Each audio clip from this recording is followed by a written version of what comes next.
नमस्कार प्रिय दर्शकों, आपका एक बार पुनः हमारे YouTube चैनल सत्या दर्शन में हार्दिक अभिनंदन है।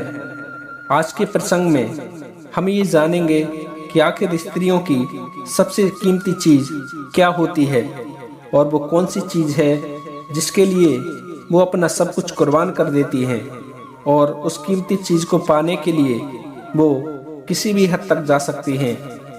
आज का प्रसंग बहुत ही रोचक और ज्ञानवर्धक होने वाला है, अतः आपसे विनम्र निवेदन है, कृपया वीडियो की समाप्ति तक हमारे साथ यूं ही बने रहें। बहुत समय पहले की बात है, एक मुगल शासक ने एक हिंदू नगर पर चढ़ाई कर दी। उस शासक की मंशा थी कि मैं इस हिंदू नगर से धन संपत्ति लूटूंगा और अपने इस्लाम धर्म का विस्तार करूंगा, और इसी लालच में हिंदू नगर को चारों तरफ से घेर लिया और सभी हिंदुओं पर आक्रमण कर दिया। वो मुगल शासक पूरे शहर को जल्दी से जल्दी लूट लेना चाहता था। उन आक्रमणकारियों ने हिंदू नागरिकों को अपने खूनी पंजे में कस लिया और इस तरह सभी नगरवासी एकदम से विपत्ति में पड़ गए। वो उन पर हर प्रकार के अत्याचार करने पर तुले हुए थे।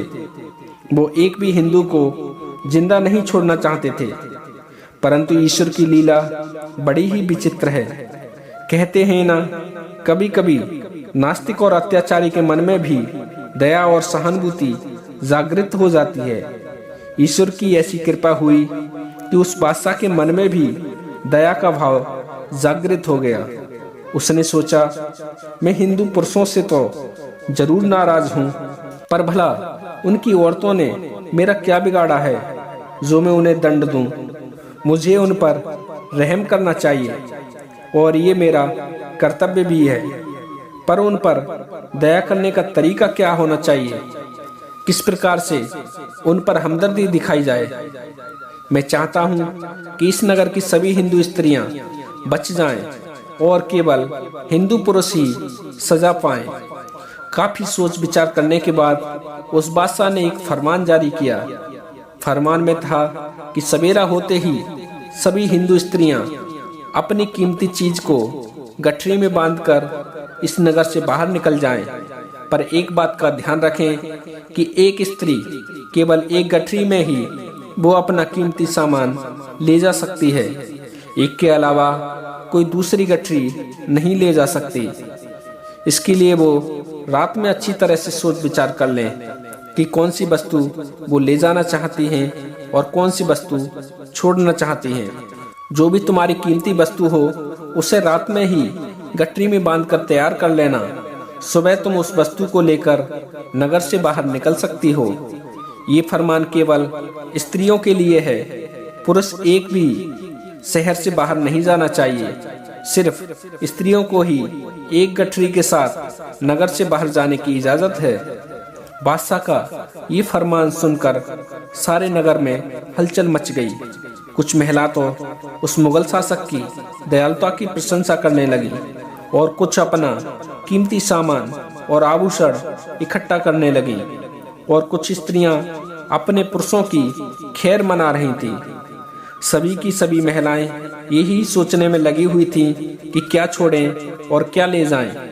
हमें कौन सी चीज आक्रमणकारियों से बचानी चाहिए और उसकी रक्षा करना उचित रहेगा।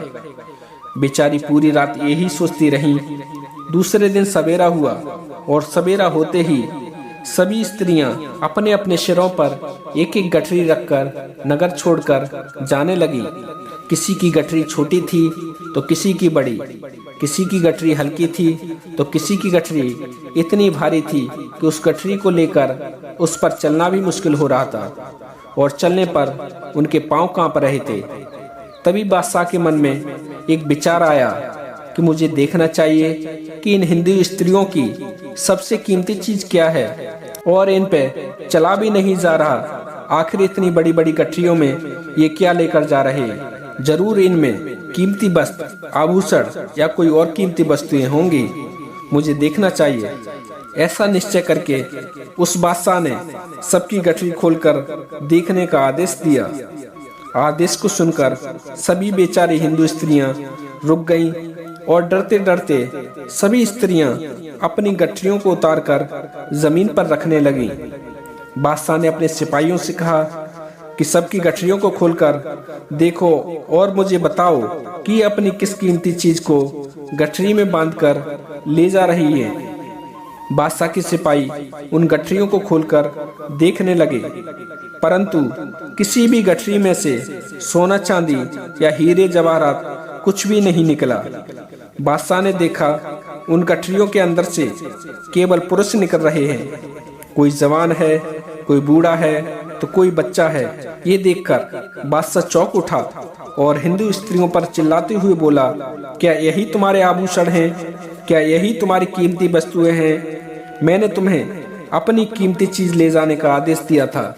सब हिंदू स्त्रियां डर रही थीं कि क्या उत्तर दें। वे सभी स्त्रियां अपने पति की रक्षा की दृष्टि से अपने अपने पतियों को गठरी में बांधकर लाई थीं।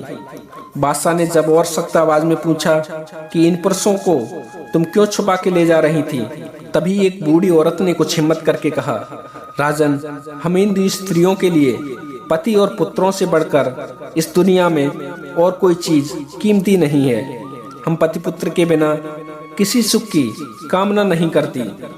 बिना पति के यदि हमें कोई स्वर्ग में भी निवास दे तो वह भी हमारे लिए व्यर्थ है।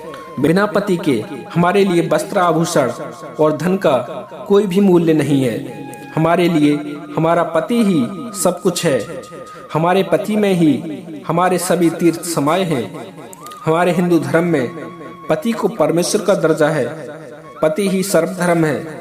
हमारे हिंदू धर्म में पति की सेवा करने से ही सभी तीर्थों का फल मिल जाता है। साथियों, वृद्ध महिला की बातों को सुनकर वो बादशाह सोच विचार में पड़ गया। उसने जितना सोचा वो उतना ही चिंतन में डूबता चला गया। वास्तव में उस वृद्ध स्त्री ने कितनी बड़ी बात कह दी थी। कहाँ वो मुगल बादशाह हिंदू स्त्रियों का मजाक उड़ाना चाहता था।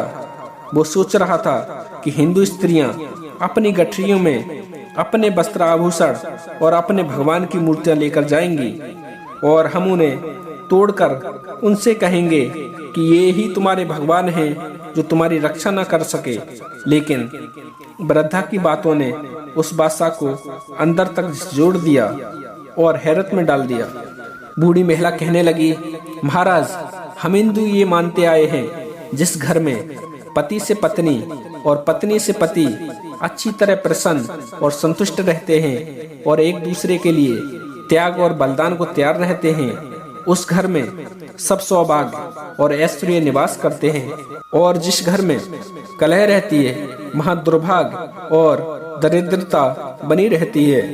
कहते हैं जिस घर में स्त्रियां प्रसन्न रहती हैं उस घर में सभी प्रसन्न रहते हैं, और जिस घर की स्त्रियां अप्रसन्न रहती हैं तो उस घर का विनाश हो जाता है।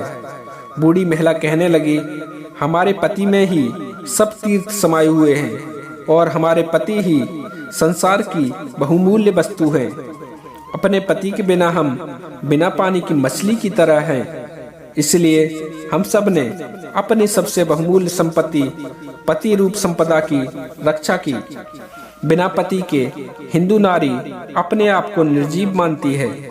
वृद्धा स्त्री की बातों को सुनकर बादशाह बोला, धन्य है ये भारत भूमि, धन्य है ये हिंदू धर्म, और धन्य है आप सब महिलाएं। जिस देश की महिलाएं इतनी कर्तव्यपरायण, निस्वार्थ और अपने पति पर सब कुछ कुर्बान करने वाली हों, उस देश पर तो अधिकार जमाया ही नहीं जा सकता। और यदि किसी तरह जमा भी लिया तो एक दिन उस जमे जमाए राजपाट को उलट कर रख देंगी। यही सोचकर वो बादशाह अपनी सेना को लेकर वापस लौट गया और उन महिलाओं के साहस, त्याग और बलिदान की जीत हुई।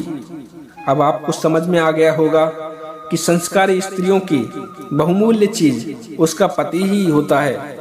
इसलिए साथियों, पति पत्नी को एक दूसरे का साथ हमेशा देना चाहिए। जिंदगी में चाहे सुख हो या दुख हो, एक दूसरे का साथ कभी नहीं छोड़ना चाहिए और एक दूसरे को सपोर्ट करना चाहिए। एक दूसरे के साथ जिंदगी में आगे बढ़ना चाहिए। इसलिए साथियों, पति पत्नी को एक दूसरे का साथ हमेशा देना चाहिए। जिंदगी में चाहे सुख हो या दुख हो, एक दूसरे का साथ कभी नहीं छोड़ना चाहिए और एक दूसरे को सपोर्ट करना चाहिए। एक दूसरे के साथ जिंदगी में आगे बढ़ना चाहिए, चाहे जिंदगी अच्छी हो या बुरी हो, जिंदगी सुखी हो या दुखी हो। किसी भी परिस्थिति में पति पत्नी को एक दूसरे का साथ कभी नहीं छोड़ना चाहिए। सुख और दुख तो जिंदगी का हिस्सा होते हैं, कभी सुख आता है तो कभी दुख आता है, ये जिंदगी का हिस्सा है। हमेशा जिंदगी में केवल सुख ही हो ये जरूरी नहीं है और हमेशा दुख ही रहेगा ये भी सत्य नहीं है। सुख और दुख तो जिंदगी का हिस्सा होते हैं और ये आते जाते रहते हैं। इसलिए प्रत्येक पति पत्नी को चाहिए हर परिस्थिति में, हर मुसीबत से लड़ते हुए जिंदगी में आगे बढ़ना चाहिए। पति पत्नी एक दूसरे का साथ तभी दे पाएंगे जब दोनों में एक दूसरे के लिए प्रेम हो, एक दूसरे के लिए समर्पण और विश्वास हो और दोनों एक दूसरे से निस्वार्थ प्रेम करें और एक दूसरे का साथ दें। जिंदगी में चाहे कितनी भी मुसीबत आ जाए, हमें एक दूसरे का साथ कभी नहीं छोड़ना चाहिए। हम आशा करते हैं आपको हमारी बात समझ में आ गई होगी और इसे अपने जीवन में इन बातों से प्रेरणा लेकर एक दूसरे का साथ जरूर देंगे। यदि आपको आज का प्रसंग पसंद आया हो तो कृपया वीडियो को लाइक करके कमेंट में जय श्री कृष्णा जरूर लिख देना। यदि आप हमारे चैनल पर पहली बार आए हैं तो कृपया हमारे चैनल को सब्सक्राइब कर लेना। आपने वीडियो समाप्ति तक देखा, इसके लिए आप सभी दर्शकों बहन भाइयों का दिल से धन्यवाद। आज के लिए बस इतना ही। जल्दी ही आपसे हम फिर मिलेंगे किसी अन्य ज्ञानवर्धक कहानी या ज्ञानवर्धक प्रसंग के साथ। तब तक के लिए आप सभी दर्शकों को जय श्री कृष्णा, जय श्री राधे, जय श्री श्याम।